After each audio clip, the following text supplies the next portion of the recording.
चवीला अगदी खमंग, मऊसूत आणि सुटसुटीत हा रव्याचा उपमा ही रेसिपी पाहणार आहे.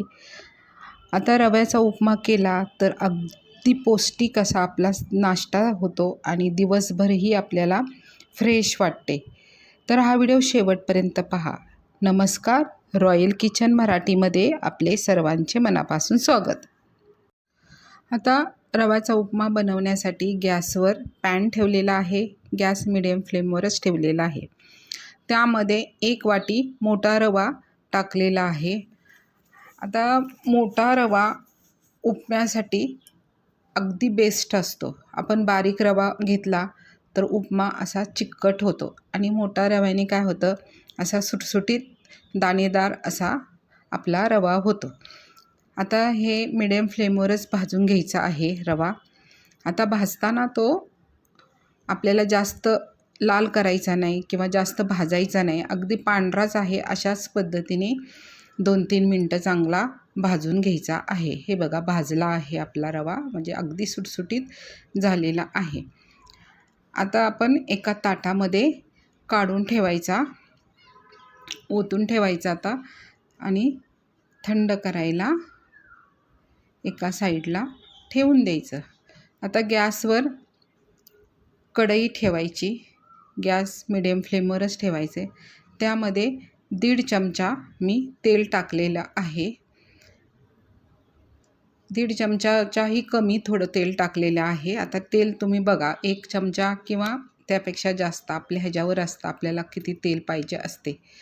आता त्यामध्ये 1/2 चमचा मोहरी टाकून घेतलेली आहे.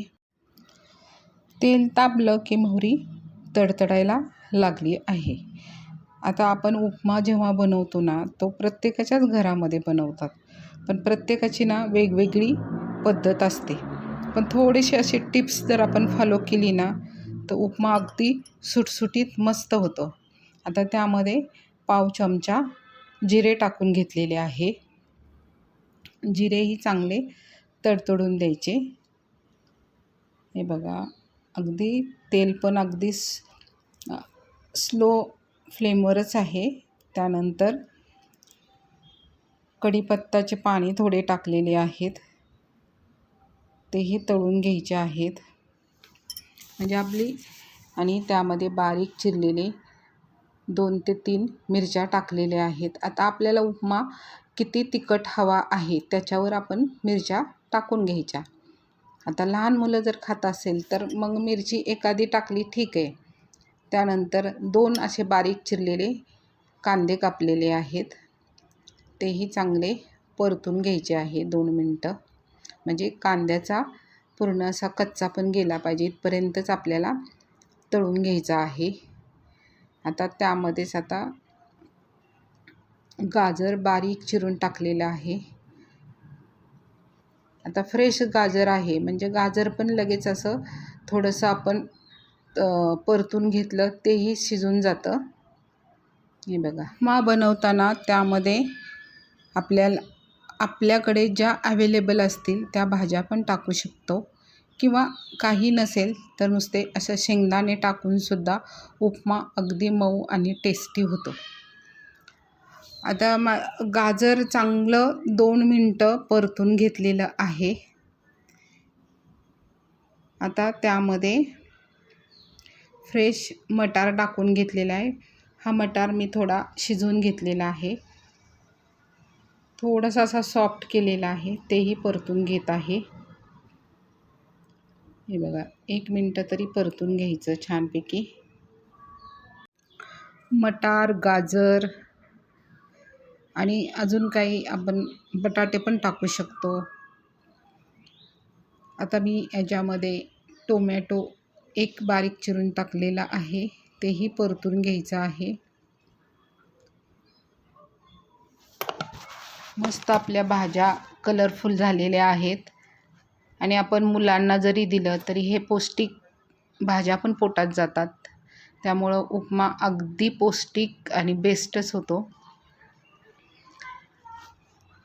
आता परतल्यानंतर मी शेंगदाणे भाजलेले टाकलेले, त्याचे साले पूर्ण काढून टाकलेले आहेत, ते टाकून घेतलेले आहेत आणि परतून घेत आहे. आता ह्या भाज्या परतताना एकदम सॉफ्ट करायच्या नाहीत, त्याचा असा क्रंचीपणा आपल्या दाताला आला पाहिजे अशा पद्धतीने आपण त्या परतून घेतलेल्या आहेत आणि ते खाताना पण अगदी मस्त वाटतं भाज्या दाताला आल्यानंतर. आता त्यामध्ये चवीनुसार मीठ टाकून घेतलेले आहे आणि परत 1 मिनटं परतून घ्यायचं. आता त्यामध्ये ज्या वाटीने आपण रवा घेतला होता त्याच वाटीने पाणी घेत आहे. आता पाणी मी थंड घेत आहे, गरम पण वापरू शकतो, तर मी 2 वाटी पाणी टाकत आहे. आता मोठा रवा असल्यामुळं थोडं जास्त पाणी लागतं. आता नंतर आपण रवा टाकल्यानंतर परत आपल्याला किती पाणी लागतं त्यावेळेस मात्र गरम पाणी टाकायचं. आता हे पाणी चांगलं उकळून द्यायचं. भाज्या चांगल्या उकळून द्यायची. एक उकळी काढली की त्यामध्ये आपण जो भाजलेला रवा आहे, आता गॅस स्लो फ्लेमवरच ठेवलेला आहे, भाजलेला रवा आहे तो त्यामध्ये टाकून घ्यायचा. आता टाकताना पण थोडा थोडा करूनच टाकायचा आहे, एकदम टाकायचं नाही. आता परत हलवून घ्यायचं आणि परत रवा टाकून घ्यायचा आणि परत आपण मिश्रण हलवून घ्यायचं. आता आपल्याला हे मिश्रण अगदीच हे बघा थोडंसं घट्ट वाटते थोडं, आणि रवा पण आपला मोठा आहे त्यामुळं आता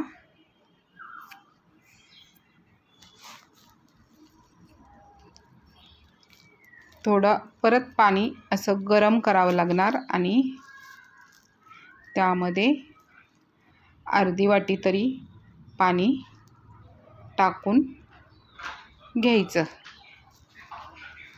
हे बघा गरम पाणी टाकलेले आहे, परत आपण हलवून घ्यायचं. आता मिश्रण एकदम परफेक्ट झालेलं आहे.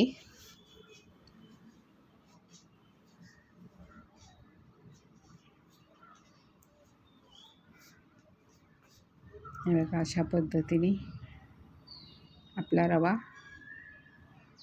चांगला मिक्स झालेला आहे. आता त्यावर आपण 2 मिनटं झाकून ठेवायचं, म्हणजे आता आपला रवा चांगला फुलेल. हे बघा अगदी मस्त असं आपल्या सुटसुटीत उपमा तयार झालेला आहे.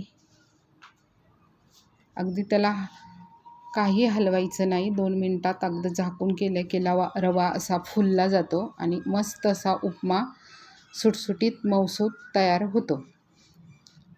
हे बघा किती छान झालेला आहे आणि खाल्ल्यावर तर अगदी टेस्टी लागतो. त्याच्यावर थोडीशी अशी कोथिंबीर टाकायची. मस्त आपला कलरफुल उपमा झालेला आहे. तुम्ही पण अगदी अशाच पद्धतीने करा, बघा तुम्हालाही आवडेल. हा व्हिडिओ तुम्हाला आवडला असेल तर लाईक करा, सबस्क्राईब करा, म्हणजे छान छान रेसिपीचे नोटिफिकेशन तुमच्याकडे पोस्ट होतील. भेटूया अशाच नेक्स्ट रेसिपीमध्ये. धन्यवाद.